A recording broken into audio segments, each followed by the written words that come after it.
Chapter 20. The Monkeys Have Trouble. "Now," said the Wizard, "we must start for home.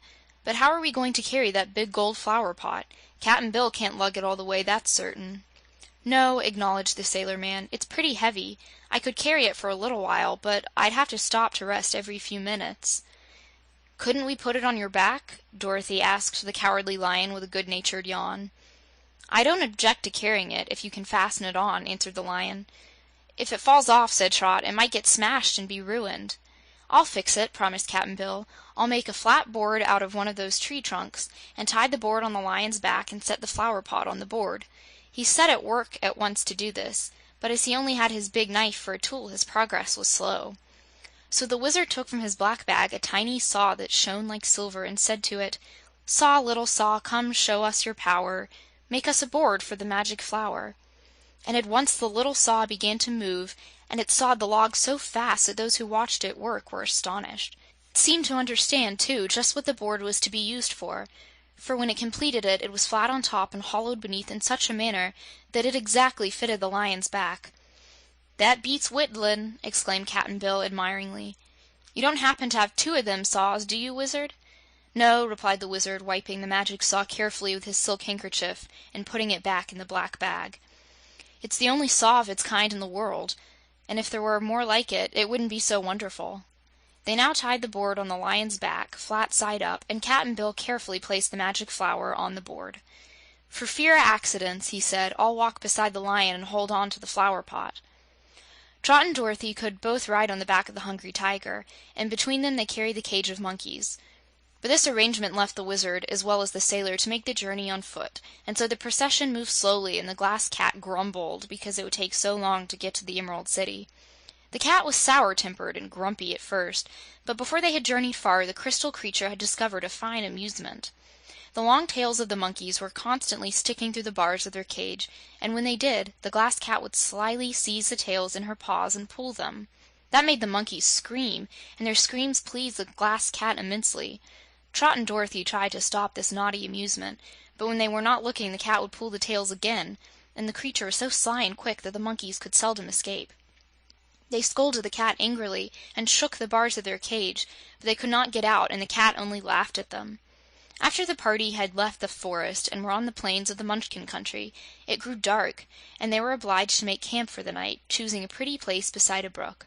By means of his magic, the Wizard created 3 tents, pitched in a row on the grass and nicely fitted with all that was needful for the comfort of his comrades. The middle tent was for Dorothy and Trot, and had in it 2 cozy white beds and 2 chairs. Another tent, also with beds and chairs, was for the Wizard and Cap'n Bill, while the 3rd tent was for the Hungry Tiger, the Cowardly Lion, the cage of monkeys, and the Glass Cat. Outside the tents, the Wizard made a fire and placed over it a magic kettle from which he presently drew all sorts of nice things for their supper, smoking hot. After they had eaten and talked together for a while under the twinkling stars, they all went to bed and the people were soon asleep.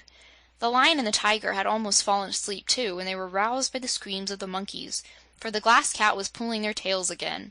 Annoyed by the uproar, the Hungry Tiger cried, "Stop that racket!" and getting sight of the Glass Cat, he raised his big paw and struck at the creature. The cat was quick enough to dodge the blow, but the claws of the Hungry Tiger scraped the monkey's cage and bent 2 of the bars. Then the tiger lay down again to sleep, but the monkeys soon discovered that the bending of the bars would allow them to squeeze through. They did not leave the cage, however, but after whispering together they let their tails stick out and all remained quiet. Presently the Glass Cat stole near the cage again and gave a yank to one of the tails. Instantly the monkeys leapt through the bars one after another, and although they were so small the entire dozen of them surrounded the Glass Cat and clung to her claws and tail and ears and made her a prisoner. Then they forced her out of the tent and down to the banks of the stream. The monkeys had noticed that these banks were covered with thick, slimy mud of a dark blue color, and when they had taken the cat to the stream, they smeared this mud all over the glass body of the cat, filling the creature's eyes and ears with it, so that she could neither see nor hear. She was no longer transparent, and so thick was the mud upon her that no one could see her pink brains or her ruby heart. In this condition they led the cat back to the tent, and then got inside their cage again. By morning the mud had dried hard on the Glass Cat, and it was a dull blue color throughout. Dorothy and Trot were horrified, but the Wizard shook his head and said it served the Glass Cat right for teasing the monkeys. Cap'n Bill, with his strong hands, soon bent the golden wires of the monkey's cage into the proper position, and then he asked the Wizard if he should wash the Glass Cat in the water of the brook. "Not just yet," answered the Wizard. "The cat deserves to be punished, so I think I'll leave that blue mud, which is as bad as paint, upon her body until she gets to the Emerald City. The silly creature is so vain that she will be greatly shamed when the Oz people see her in this condition, and perhaps she'll take the lesson to heart and leave the monkeys alone hereafter." However, the Glass Cat could not see or hear, and to avoid carrying her on the journey, the Wizard picked the mud out of her eyes and ears, and Dorothy dampened her handkerchief, and washed both the eyes and ears clean. As soon as she could speak, the Glass Cat asked indignantly, "Aren't you going to punish those monkeys for playing such a trick on me?" "No," answered the Wizard. "You played a trick on them by pulling their tails, so this is only tit for tat, and I'm glad the monkeys had their revenge."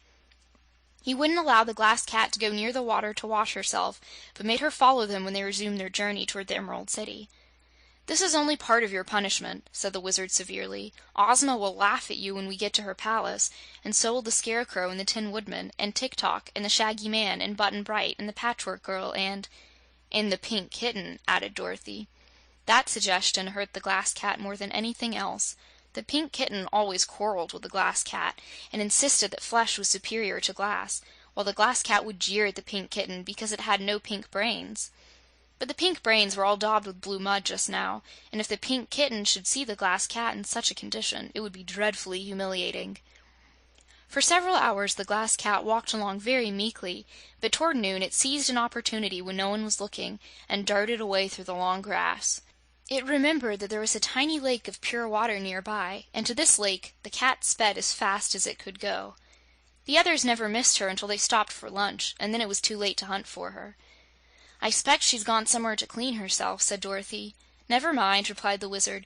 "Perhaps this glass creature has been punished enough, and we must not forget she saved both Trot and Cap'n Bill." "After first leading him onto an enchanted island," added Dorothy. "But I think as you do that the Glass Cat is punished enough, and perhaps she won't try to pull the monkeys' tails again." The Glass Cat did not rejoin the party of travelers. She was still resentful, and they moved too slowly to suit her, besides. When they arrived at the royal palace, one of the first things they saw was the Glass Cat curled up on a bench, as bright and clean and transparent as ever. But she pretended not to notice them, and they passed her by without remark. End of Chapter 20.